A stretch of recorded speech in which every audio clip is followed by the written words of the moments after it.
A humanização de vilões se tornou uma moda dentro do cinema moderno. Se antes a gente sempre olhava para aquele ideal de super-herói, onde o super-homem era alguém virtuoso, quase um tipo de Cristo, de índole e moral ilibada, agora nós sentamos para olhar heróis humanizados. Nós vemos o Coringa nascer a partir de sua perspectiva, contemplamos um grupo de vilões em missões suicidas, como no Esquadrão da DC Comics, ou até mesmo a história de origem de uma mulher cruel que só queria fazer casaco com cachorrinhos dálmatas. E parabéns, você conseguiu humanizar uma mulher que quer fazer casaco de cachorro.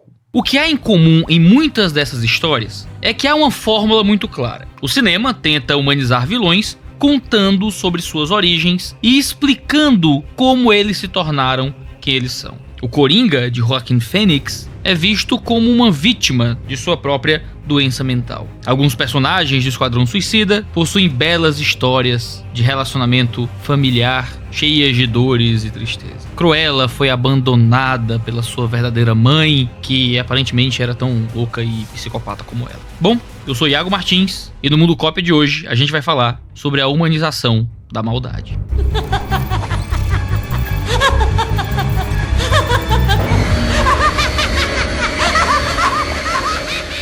John Truby comenta no livro Anatomy of a Story que de todas as conexões na rede do personagem, a mais importante é a relação entre o herói e o oponente principal. Essa relação determina como toda a trama é construída. Christopher Vogler comenta que quando o herói adentra no novo mundo onde enfrentará desafios, ele encontrará inimigos ou rivais. Os inimigos incluem vilões ou antagonistas de histórias e seus subalternos. E os rivais são aqueles que são o concorrente do herói no amor, nos esportes, nos negócios ou em algum outro empreendimento. O rival, em geral, não aparece para matar o herói, mas apenas para derrotá-lo na competição. Semelhantemente, Robert McKee comenta que os valores da história são as qualidades universais da experiência humana, que podem mudar do positivo para o negativo, ou do negativo para o positivo a cada momento. Esses valores são as qualidades binárias da experiência que podem ter suas cargas revertidas a qualquer momento. Ou seja, identificamos o vilão e o herói de uma história pela forma como a história é contada e pelo contraste que ele tem com aqueles que são seus opositores. Um homem que parte de sua casa e mata todos que vê pela frente é um assassino psicopata, no mínimo. Mas se seus opositores tiverem matado o seu Beagle, que ele lembrava de sua mulher, ele então é o John Wick e torcemos por ele no final. Agora, qualquer um que mata cachorrinhos é um vilão inescrupuloso e inumano, não é Cruella?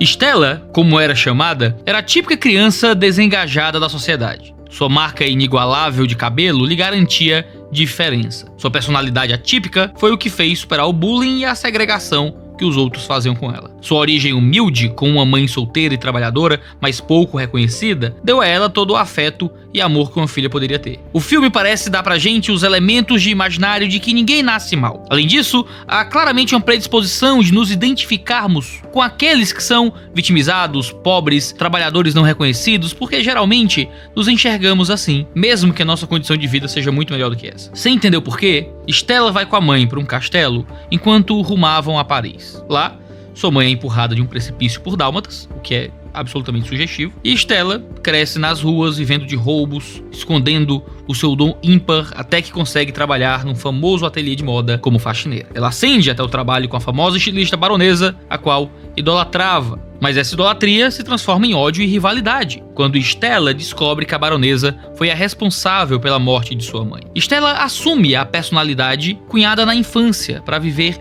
diante da opressão do mundo. Cruella. Se o mundo é um lugar mau, é preciso saber contornar isso. Esse é o contraste necessário para humanizar Cruella e para fazer com que nos identifiquemos de alguma forma com ela. Não bastando isso, a história revela que Baronesa é sua mãe biológica, que a rejeitou e mandou que a matassem. Só alguém que quer matar bebês é pior que alguém que quer matar filhotes. E aí tá a parte do segredo da humanização dos vilões. Você os coloca em contraste com pessoas muito piores. Cruella se vinga, sua vingança não é matar a Baronesa, porque isso as tornaria iguais. Até a humanização de vilões tem seu limite, mas ela arma uma tramóia para que a Baronesa fosse presa. Cruella se torna a herdeira de tudo que era da Baronesa e ela presenteia seus amigos com Pongo e Perdita. que são os dálmatas principais do velho desenho de 101 Dálmatas, e o resto é história. Um final feliz para uma vilã já estabelecida no imaginário de qualquer pessoa de bom senso. Daí, pra Cruella estar tentando fazer casaquinhos de dálmatas, eu quero saber como é que se humaniza isso, mas a gente chega lá em algum momento. Bom, é através dessa relação entre o herói e o antagonista da história, o concorrente do herói,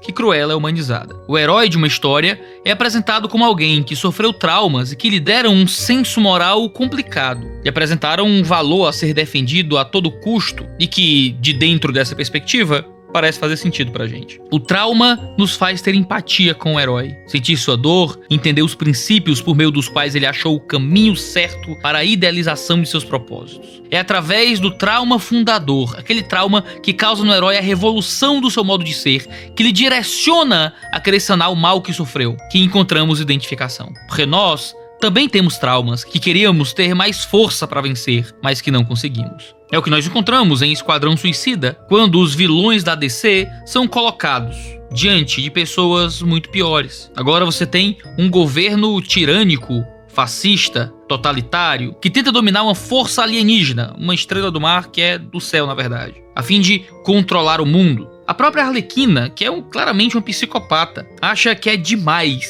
namorar alguém que quer matar crianças. É o que nos faz, por exemplo, olhar para Arthur Fleck, que se torna o Joker no seu filme, e vê-lo como uma mera vítima de um vilão muito pior do que ele, que no caso são os ricos de Gotham e a própria sociedade que o despreza. Aí que entra a comparação. Humanizar vilões significa ver seus sofrimentos. É aí que a questão para de se tratar simplesmente de mocinhos e malvados. A narrativa para de ser reduzida ao preto e o branco. A questão passa a entender o lado da história, o lado de Cruella, o lado de Arthur Fleck, o lado da Ratcatcher II. Esses personagens não se tornam o herói consolidado. E no fim das contas, há coisas que nós podemos aprender disso. Veja, todo vilão é uma pessoa com motivações. Portanto, nós erramos em ver o vilão como algo menos que uma pessoa. O nosso erro, muitas vezes, é tornar o vilão de um filme, ou mesmo um anti-herói, como o mal por essência. Erramos, em segundo lugar, tomando a premissa de que, por ele ser uma pessoa, o vilão é alguém cujas ações são justificadas por causa dos sofrimentos que forjaram sua identidade. Como se, de alguma forma, todo vilão fosse o produto de seu meio e o mal fosse algo que o contamina de fora para dentro, quando, na verdade, é claramente o oposto disso. Heróis e vilões que não possuem a complexidade humana em sua representação no cinema podem até ter valores marcantes, mas deixam de aprofundar as relações humanas tão peculiares à nossa existência. Como fala Alexander Solzhenitsyn, se fosse assim tão simples. Se houvesse pessoas más em um lugar, insidiosamente cometendo más ações, e se nos bastasse separá-las do resto de nós e destruí-las. Mas a linha que divide o bem do mal atravessa o coração de todo ser humano. E quem se disporia a destruir uma parte do próprio coração? O ser humano tem complexidades em sua existência que às vezes dificultam o juízo moral acerca de algo. Além disso, analisar o mal no mundo é analisar o mal de si, é olhar para si mesmo e se perceber mal. Se estou disposto a erradicar o mal do mundo, eu teria que estar disposto a erradicar o mal de mim. Se o vilão é alguém que deve ser erradicado por sua maldade, quando essa maldade se assemelha a atitudes que nós temos, então nós também deveríamos ser erradicados. E olhar para este abismo de nossas almas é confrontador. Afinal, ninguém quer admitir a própria maldade. É nessa complexidade humana entre o preto e o branco que Cruella, que Arthur Fleck, que a Ratcatcher II e alguns outros personagens do Esquadrão Suicida e vários outros vilões humanizados do cinema se encontram. Veja, Cruella até mesmo mostra algum tipo de valor moral ao se vingar de sua oponente, ao incriminá-la por suas próprias palavras em vez de matá-la. Isso mostra que ela não é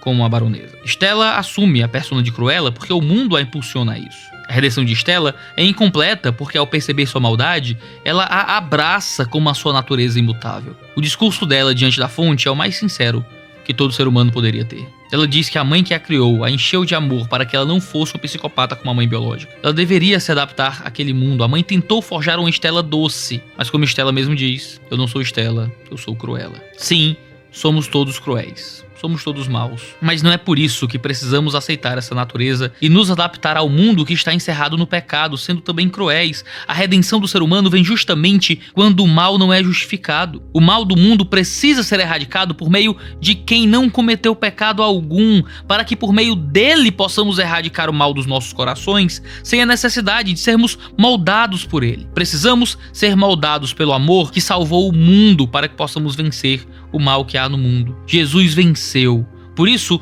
todos aqueles que nele creem se tornam mais que vencedores. Não podemos justificar as más ações por uma mera relação de comparação. Esse é o discurso do presidiário. Eu roubei, mas ele matou. Eu matei, mas ele estuprou. Frequentemente, apontar um mal maior leva o ser humano a aceitar o próprio mal. Porém, o amor que salvou o mundo nos faz olhar para nossa crueldade e perceber que, independentemente dos outros, merecemos o juízo condenatório, mas pela fé encontramos salvação. Essa maldade, por comparação, relativiza a verdade, a moral e os valores que moldam o ser humano. Tudo se torna questão de narrativas. O 101 Dálmatas mostra Cruella como maléfica, mas a narrativa do filme que leva seu nome mostra uma Cruella que não é tão má assim, e que recorre talvez a um mal necessário. Arthur Fleck era só um homem desprezado e maltratado pela sociedade, doente e espancado por investidores de Gotham. O Esquadrão Suicida é só um grupo de ratos que precisam encontrar o seu propósito. Mas isso é o mal, sendo justificado por causa de outro mal. E assim, até aquela que mata filhotes e as que matam bebês são humanizadas numa sociedade que não consegue mais separar o que é bom do que é mal.